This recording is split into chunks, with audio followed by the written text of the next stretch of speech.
한국경제TV는 도약하는 한국 증시와 투자자 여러분을 응원합니다. 네, 연휴전 마지막 승부처죠. 오늘 시작의 분위기가 심상치 않습니다. 오늘 여러분이 주목해야 될 두 가지 키워드, 이 극명한 온도 차이가 담긴 키워드에 담겨 있습니다. 바로 살아날 기미가 보이지 않는 좀비 동전주, 그리고 역대급 실적을 쓴 1조 클럽입니다. 시장의 그림자와 빛이 공존하는 오늘, 먼저 좀비 동전주들의 퇴출 위기 상황부터 짚어보겠습니다. 우리 증시의 허리라고 할 수 있는 코스닥 시장이 큰 결단을 내렸습니다. 금융위원회와 한국거래소가 발표한 이른바 부실기업 신속 퇴출 개혁 방안인데요.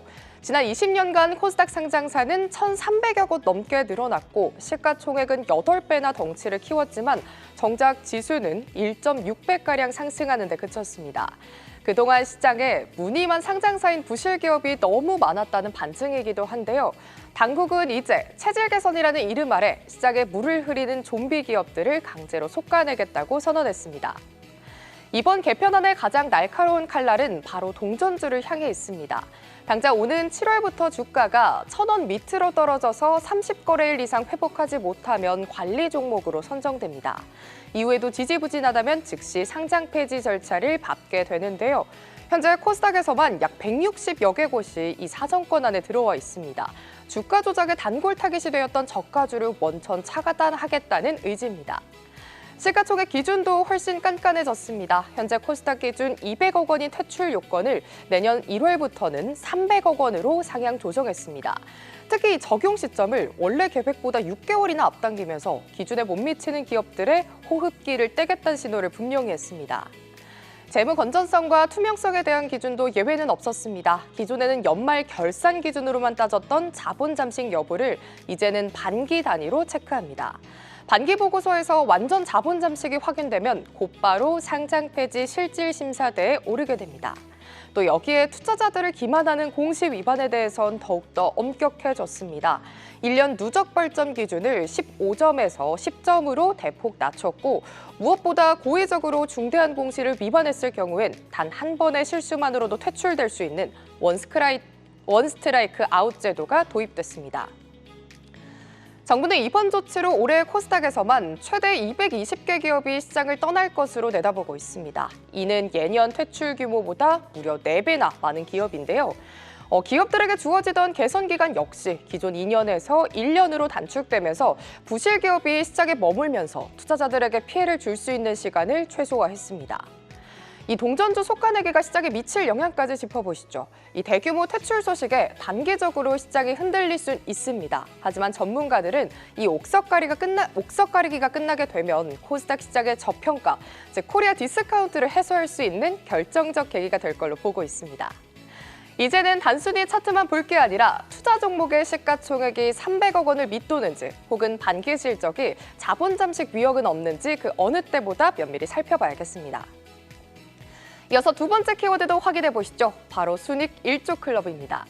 최근도 아니죠. 올해 들어서 말 그대로 불기둥 같은 상승장이 펼쳐지고 있습니다.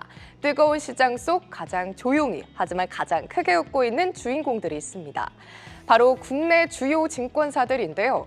지난해 역대급 거래 대금을 바탕으로 성적표를 받아들었는데 실적이 그야말로 역대급을 넘어서 경이로운 수준입니다. 사상 최초로 순익 1조 클럽을 넘어서 2조 시대까지 열어젖힌 증권업계 현주소 자세히 짚어보시죠.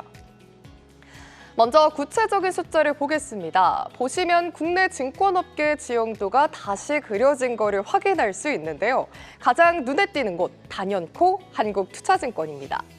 당기순익 2조 134억 원. 증권업계 역사상 최초로 2조 클럽의 문을 열었습니다. 1위 자리를 굳건히 지키고 있고요. 그 뒤를 미래에셋증권이 해외 법인의 눈부신 성과에 힘입어 1조 5,900억 원대를 기록하며 매섭게 추격하고 있습니다. 전통의 강자들도 빼놓을 수 없죠. 개미들의 성지 키움증권이 1조 1,000억 원을 돌파하면서 3위의 이름을 올렸고 IB 강자 NH투자증권 그리고 자산관리의 명가죠. 삼성증권까지 나란히 1조 원 고지를 밟았습니다. 이 소위 말하는 빅5 증권사가 모두 조 단위 순익을 기록하는 골든 에이지가 열렸습니다. 그렇다면 무엇이 이런 실적 잭팟을 가능하게 했을까요? 크게 3가지 요인으로 정리를 해봤습니다. 첫 번째는 폭발적인 거래 대금입니다. 불과 1년 전만 해도 하루 평균 17조 원 수준이던 거래 대금이 최근 62조 원 수준까지 치솟았습니다. 무려 339%나 폭증한 수치인데요. 거래 대금이 늘면 증권사가 가져가는 수수료, 즉 브로커리지 수익이 기하급수적으로 늘 수밖에 없는 구조입니다. 두 번째는 수익 모델의 진화입니다. 과거처럼 단순히 수수료만 챙기는 게 아니라 기업 금융과 자산 관리 그리고 해외 주식 서비스까지 이 전 부문에서 고른 수익을 냈다는 점이 고무적입니다. 여기에 또 삼성전자를 중심으로 한 이 반도체 랠리가 투심에 기름을 부으면서 시장 전체의 파이를 키운 점도 결정적인 역할을 했습니다. 그래서 지금 증권주를 사도 되는가 하는 질문에 증권사들은 예스로 대답했습니다. 전문가들은 증권주를 증시 호황의 가장 직접적 수혜주라고 입을 모았습니다. 특히 주목할 만한 건 주주 환원이었는데요. 벌어들인 수익이 많은 만큼 배당금이 크게 늘거나 자사주를 소각하는 등 주가 부양책이 나올 가능성이 매우 높기 때문입니다. 하지만 냉정한 시각의 중요성도 열역했습니다. 거래 대금이 정점을 찍고 내려오는 피크아웃 우려, 또 여전히 뇌관으로 남아있는 부동산 PF 부실 리스크는 꼼꼼히 따져봐야 합니다. 지금은 모든 증권주를 담기보다는 이익 체력이 검증된 일족 클럽 대형주 위주로 선별적인 접근을 하는 것이 가장 영리한 전략이라고 제시했습니다. 증권사들의 눈높이도 가파르게 올라가고 있습니다. 이번 주에 발표된 리포트를 보시면요. 한국금융지주부터 삼성증권까지 나란히 목표가 상향 리포트를 잇따라 내고 있습니다. 특히 한국금융지주에 대한 주주 환원으로 완성된 이 프리미엄이라면서 목표가 34만 원 제시 리포트 오늘 오전에 나오기도 했습니다. 이 시장이 뜨거울수록 그 뒤편에서 실속을 챙기는 기업들을 유심히 보셔야 할 것 같습니다. 증권사들의 실적 잔치가 일시적인 현상일지 아니면 새로운 도약의 시작일지 지켜보는 것도 관전 포인트가 되겠습니다. 지금까지 이 시각 이슈 키워드 전해드렸습니다.